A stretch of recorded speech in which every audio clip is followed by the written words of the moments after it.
Hello everyone, welcome to my channel mystic tarot. मेरा नाम आमना है और ये रीडिंग जो है ये Pisces, sun, moon and rising लोगों के लिए है।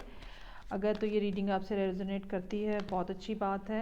अगर नहीं भी करती है तो भी आपको चाहिए कि आप अपना मून साइन और राइजिंग साइन की वीडियोस भी देखें। चूँकि ये एक जनरल रीडिंग है तो हो सकता है कुछ मैसेजेस तो आपके सिचुएशन से कोरिलेट कर रहे हों, लेकिन अगर आप तीनों रीडिंग्स देखेंगे तो आप ज़्यादा बेहतर अंडरस्टैंडिंग आपको हो सकती है कि मामलात जो हैं आने वाले महीने में किस रुख पे जाएंगे। क्योंकि जो बात जो है वो दो या दो से ज़्यादा रीडिंग्स में आपके लिए रिपीट हो रही होगी और आपकी सिचुएशन से मैच भी कर रही होगी, तो वो डेफिनेटली आपकी पर्सनल लाइफ के ऊपर उसकी इम्प्लीकेशंस उसकी होंगी।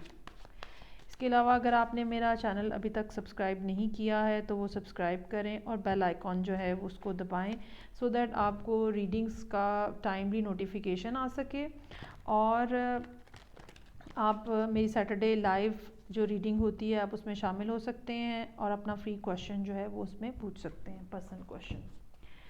सो let's start for the Pisces, sun, moon and rising for the month of मार्च।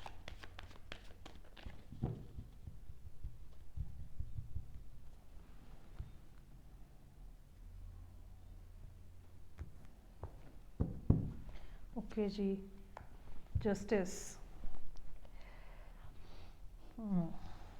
अच्छा, एक बात जो मैं बताना चाहूँगी आपको, मरकरी जो है वो रेट्रोग्रेड मोशन में है और 9 मार्च को जाके वो डायरेक्ट मोशन में जाएगा, लेकिन अपने शैडो पीरियड से निकलते निकलते उसको मार्च का 3rd वीक आ जाएगा। और जस्टिस का कार्ड जो है वो लिब्रा का कार्ड है, बैलेंस का कार्ड है, सीकिंग फॉर बैलेंस। ये लीगल मैटर से रिलेटेड भी हो सकता है, ये रिलेशनशिप में सिचुएशन में बैलेंस की बात भी कर सकता है। चूँकि मरकरी जो है वो रेट्रोग्रेड है तो बहुत सारे मामला जो लीगल मामलात होते हैं या जिसमें डॉक्यूमेंटेशन होती है वो उसमें डिले आ जाता है। ये पाइसेस की रीडिंग जो है इस महीने की मेरी लास्ट रीडिंग है जो कि सारे ज़ोडिएक के लिए मैं कर रही हूँ। तो काफ़ी रिपीटेडली ये जस्टिस का कार्ड आया है, तो वो सब लोग जो कि जिनके कुछ लीगल मैटर्स हैं उनको चाहिए कि वो कंप्लीट रीडिंग देखें सो दैट उन्हें अंदाज़ा हो सके कि सिचुएशन की क्या डायरेक्शन है। ओके, कुछ एंड हो रहा है, कुछ एंड होने का फ़ैसला हो रहा है, क्योंकि उसके बाद का कार्ड जो है वो फूल का कार्ड है और फूल जो है वो नई बिगनिंग की बात करता है। It is talking about jumping with both feets, और इसमें ज़्यादा कुछ टेक्निकलिटी नहीं होती है और समटाइम्स थोड़ी फुलिशनेस भी होती है। एक बिल्कुल लेजर टाइप की फीलिंग है, एक बिल्कुल ओपन और एक फ्री स्पिरिट जो है वो फूल के कार्ड के साथ एसोसिएटेड है। हम ये देखते हैं, अभी हम आगे फर्दर कार्ड्स ड्रॉ करेंगे तो देखेंगे कि ये एक बेवकूफ़ाना काम होने जा रहा है या ये किसी कैद से रिहाई का मजदा है। ओके जी, 2 ऑफ पेंटिकल्स, डीप पास में ऑलमोस्ट 3 to 6 मंथ्स अगो चीज़ें जो हैं वो काफ़ी आउट ऑफ बैलेंस थी। ये भी हो सकता है कि मल्टीपल चीज़ों को आप जगल करने की कोशिश कर रहे थे, और ये भी हो सकता है कि कोई ट्रैवल हो रहा था, ठीक है, बहुत ज़्यादा टू एंड फार वाली सिचुएशन होती है जो कि कभी आप भागे भागे वहाँ जा रहे हैं, कभी आप यहाँ पे आ रहे हैं, तो एक फ़्लो एक इस किस्म का था अप एंड डाउन का जो कि देखा है। ये भी हो सकता है कि कोई डिसीजन था आपके पास जो आपने करना था और आप वो नहीं कर पा रहे थे और आप कंफ्यूज थे या इनडिसाइसिव थे due to certain reasons. Okay जी, there is another card of lovers. अभी तक 3 कार्ड जो हैं वो हमारे सामने चॉइस की, डिसीजन की बात कर रहे हैं। 2 कार्ड्स जो हैं वो बात करते हैं कोई 2 चीज़ें हैं जिनके दरम्यान में आपको डिसाइड करना है, और जस्टिस बहरहाल आपको ये बताता है कि now is the time to decide, या एक डिसीजन हो गया है, अगर किसी और ने भी करना था तो वो हो गया है। सो लवर्स का कार्ड जो है वो बताता है कि कोई इस किस्म की सिचुएशन है जिसमें कोई एक चॉइस जो है वो आपके दिल के ज़्यादा करीब है और आप उसको चूज़ करना चाह रहे हैं। ये कार्ड जो है वो सारे मैटर्स जिसमें हार्ट ओवर माइंड की फीलिंग होती है और आपका दिल कुछ और कह रहा होता है और हालात कुछ और कह रहे होते हैं, लेकिन अल्टीमेटली आप अपने दिल के सुनते हैं। ये वो उन सब मामलात को, उन सब चीज़ों को डिपेक्ट करता है। ओके जी, personally Pisces are holding back, there might be some money issues, और वो Pisces जो हैं वो पैसों को भी रोक के बैठे हुए हैं। ये भी हो सकता है कि वो इमोशनली ब्लॉक उन्होंने अपने आप को किया हुआ है किसी के साथ, और इमोशनली ब्लॉक हैं, फीलिंग्स जो हैं वो रिस्ट्रिक्टेड हैं, कम्युनिकेशन जो है वो नहीं हो रही है। ये भी हो सकता है कि फ़ाइनेंशियल मैटर्स इस तरह के हों कि Pisces के जहन में सिर्फ़ और सिर्फ पैसों का ख्याल हो।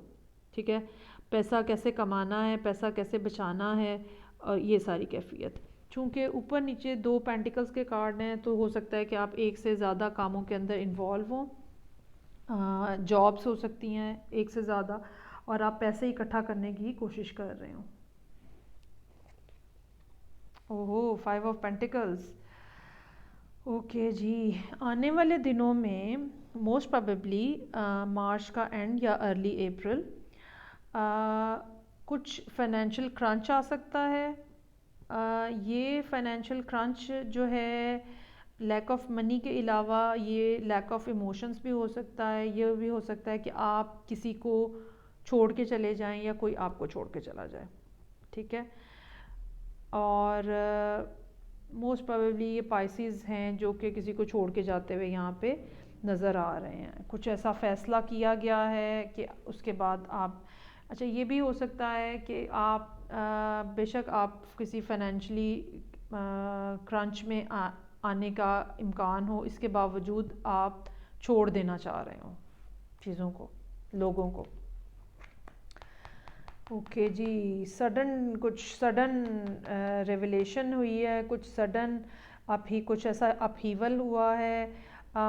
ये रिलेशनशिप में ब्रेकेज भी हो सकती है क्योंकि यहाँ पर भी हमारे पास जस्टिस का कार्ड है और टावर का कार्ड है। लेकिन ये जो भी अपहीवल है इसकी बैकग्राउंड जो है या इसकी फाउंडेशन बहुत वीक थी, इसलिए ये एक यूनिवर्सल एक्ट है, यूनिवर्स का एक्ट है, जिसमें ये जो लाइटनिंग स्ट्रक हुई है तो इसके बाद जो है वो कुछ लोग जो हैं वो किसी रिलेशनशिप में, किसी सिस्टम से बाहर निकल गए हैं। यहाँ पर भी छोड़ के जाने की बात हो रही है, यहाँ पर भी छोड़ के जाने की, कुछ नया स्टार्ट लेने की बात हो रही है, और यह भी टावर भी यही बात कह रहा है। ओके, सो यहाँ नज़र ये आ रहा है कि Pisces जो हैं वो पिछली सिचुएशन को छोड़ के, चाहे उसमें उनको फाइनेंशियल लॉस भी है, किसी क्वीन ऑफ कप्स की तरफ जा रहे हैं। और क्वीन ऑफ कप्स जो है ये एक ऐसी पर्सनालिटी है, एक तो 2-3 फैक्टर्स हैं, फेसेट्स हैं क्वीन ऑफ कप्स के। एक तो ये कि क्वीन ऑफ कप्स जो है वो इमोशनली बहुत ज़्यादा, बहुत इसमें फ़्लो होता है, इमोशनल फ़्लो बहुत ज़्यादा होता है first of all. Secondly unconditional love होता है। थर्डली जो इनके अपने इमोशंस होते हैं, इनके नज़दीक उसकी बहुत ज़्यादा वैल्यू होती है और ये बहुत सोच समझ के अपने इमोशंस जो हैं वो किसी के साथ शेयर करते हैं। सो Pisces यहाँ पे एक और कोई वाटर साइन है जिसकी तरफ जाते हुए नज़र आ रहे हैं, जो कि जिसकी फीलिंग्स जो हैं वो क्वीन ऑफ कप्स जैसी हैं, जो इनके लिए उनके इमोशंस बहुत ज़्यादा प्रेशियस होते हैं। कुछ इस किस्म की सूरत हाल रही हुई है जो कि दिल तोड़ने का बायस बनी, हार्टेक है यहाँ पे। कुछ इस किस्म की कम्युनिकेशन रही, कुछ इस किस्म के अल्फाज इस्तेमाल हुए, कुछ इस किस्म की बातचीत हुई कि आइदर Pisces का या जो फेलो वाटर साइन यहाँ नज़र आ रहा है उसका जो है वो दिल टूटा हुआ है, मेंडिंग की ज़रूरत है। एक ये भी पॉसिबिलिटी है कि इसकी वजह से, इस सिचुएशन की वजह से ही इमोशंस जो हैं वो क्लोज्ड ऑफ हो जाएं और आप इमोशनली अपने आप को ब्लॉक कर लो। ओहो, 2 कार्ड्स आ गए हैं। ओके जी, हैंगमैन। हैंगमैन का कार्ड भी ये बताता है कि आप फॉर द टाइम बीइंग एक जगह पे रुके हुए हैं और ये रुकना जो है ये डिवाइनली गाइडेड है और आपको यहाँ पे मजबूरन रुका गया है, ठीक है। दो की ये पोजीशन काफ़ी अनकंफर्टेबल लगती है, लेकिन इसमें कुछ विजडम है, इसमें कुछ लेसन्स हैं जो आपको सीखने हैं और ताकि अच्छा, इस सिचुएशन में बेहतर ये होता है कि जितनी जल्दी आप सीख लेंगे, क्या मतलब क्या सीखना क्या है इसमें, जितनी जल्दी अगर आपको पता चल जाए तो आप आगे मूव ऑन कर सकते हैं। अदरवाइज़ जितना टाइम लगेगा हैंगमैन की पोजीशन में आपको हैंग रहना पड़ेगा। एक ये भी बात हो सकती है कि यहाँ पे ये जो आप छोड़ के जा रहे हैं तो हो सकता है कि कुछ चीज़ें आपको सेक्रीफाइस करना पड़ रही हैं। हैंगमैन जो है वो सेक्रीफाइस की भी बात करता है, तो ये कुछ फाइनेंशियल हो सकता है कि जो आपको सेक्रीफाइस करना पड़ रहा है, कुछ लॉसेस, फाइनेंशियल लॉसेस हो सकते हैं जो कि आपको सेक्रीफाइस करके आप फिर आगे बढ़ेंगे, कुछ छोड़ेंगे तो आगे जाएंगे। क्योंकि फूल का कार्ड जो है वो हमें बताता है कि पर्सन जो है ना उसके पास कुछ नहीं है सिवाय इस छोटे से पाउच के, ठीक है। वो फ्री स्पिरिट है, वो अपने साथ कैरी नहीं कर रहा कुछ भी, और उसने जो कुछ जा रहा था उसने जाने दिया, उसने अपनी आज़ादी को और अपनी खुशी को, अपनी चॉइस को अहमियत दी है, ठीक है, और वो मूव ऑन कर गया है। अच्छा, यूजुअली तो मैं यहाँ हैंगमैन पे आके मेरा स्प्रेड कंप्लीट हो जाता है, लेकिन इत्तेफाक से ही आज दो कार्ड निकल आए हैं। हो सकता है कि ये कोई फायर साइन है जो कि आपकी ज़िंदगी में तेज़ी से एंटर हो रहा है, कोई यंगर फायर साइन है। ये भी हो सकता है कि अगर वो आपसे यंग एज में, बायोलॉजिकली आपसे एज में यंग नहीं है, लेकिन उसकी एनर्जी जो है वो काफ़ी शार्प है या काफ़ी एक्टिव है। फायर साइंस वैसे भी काफ़ी एक्टिव होते हैं, लेकिन ये कि ये तेज़ी से आता हुआ लग रहा है, तेज़ी से आपकी ज़िंदगी में मामले में तेज़ी से शामिल होता हुआ नज़र आ रहा है। बॉटम ऑफ द डेक जो है वो 3 ऑफ कप्स है। इस सारी सिचुएशन में से गुजरने के बाद डेफिनेटली कुछ गेट टुगेदर होने का इम्कान है। कुछ लोग जिनके साथ आपकी मेल मुलाकात नहीं थी वो दोबारा आपके साथ शामिल हो रहे हैं। कुछ इस किस्म की भी सिचुएशन है जिसमें आप अपनी पोजीशन के ऊपर स्टैंड लेते हुए नज़र आ रहे हैं। हो सकता है लोग आके आपसे कुछ रीनिगोशिएट करने की कोशिश करें और आप पिछली बातों की वजह से, क्योंकि हार्टेक का कार्ड यहाँ पे मौजूद है, पिछली बातों की वजह से आप जो हैं वो थोड़ा रूड कह लें या थोड़ा सख्त बिहेवियर या कुछ इस किस्म का जो इतना वेलकमिंग नहीं है वो वाला बिहेवियर शायद आप उनको शो करें इनिशियली। ओके जी, लेट्स सी के पाइसेस के लिए एनर्जी ऑरिकल कार्ड में क्या एडवाइस है for the month of March.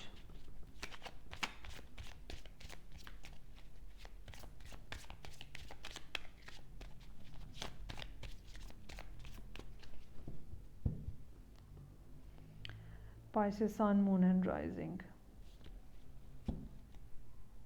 Okay, tsunami wake up call. अच्छा, जैसे सुनामी जब आती है तो आपको कोई चांस नहीं मिलता बचने का, और उसके लिए बेहतरीन तरीका यही होता है कि आप किसी हायर बिल्डिंग के ऊपर चले जाएं। तो ये आपकी ज़िंदगी में ना कुछ सडन किस्म की मूवमेंट होने वाली है, और जो कि आपको जो टावर के साथ यहाँ पे बिल्कुल कोरिलेट कर रही है, और ये अनएक्सपेक्टेड होगी। और उसके बाद जैसे सुनामी का पानी बहुत तेज़ी से बहता हुआ आगे चला जाता है, इसी तरह चीज़ें बहुत तेज़ी से आगे बढ़ेंगी।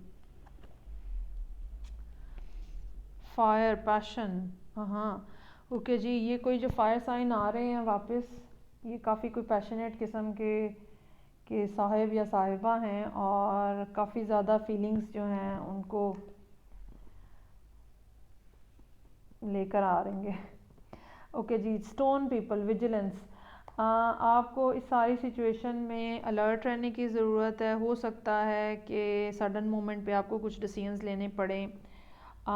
हो सकता है कि कुछ इस किस्म की अपॉर्चुनिटीज़ आपके सामने आएँ जो कि जिनको फ़ौरी तौर पे ग्रैब करना हो, तो आप उसके लिए अलर्ट रहें, ठीक है। और चूँकि ये दो कार्ड्स आपके सामने यहाँ पे मौजूद हैं, सो ये भी पॉसिबिलिटी है कि इसका रिएक्शन जो है उसके लिए भी आप मेंटली प्रिपेयर रहें। ओके जी, सो ये रीडिंग थी पाइसेस के लिए मार्च के महीने के लिए। आप मुझे कमेंट में बताएं कि ये आपके लिए कैसे आपके साथ रेजोनेट कर रही है, क्या क्या पॉइंट्स हैं जो कि आपके साथ आपकी ज़िंदगी में मैच कर रहे हैं। अगर आपने मेरा चैनल सब्सक्राइब नहीं किया है तो सब्सक्राइब करें ताकि आप सैटरडे की लाइव रीडिंग में शामिल हो सकें। Till then take care, bye.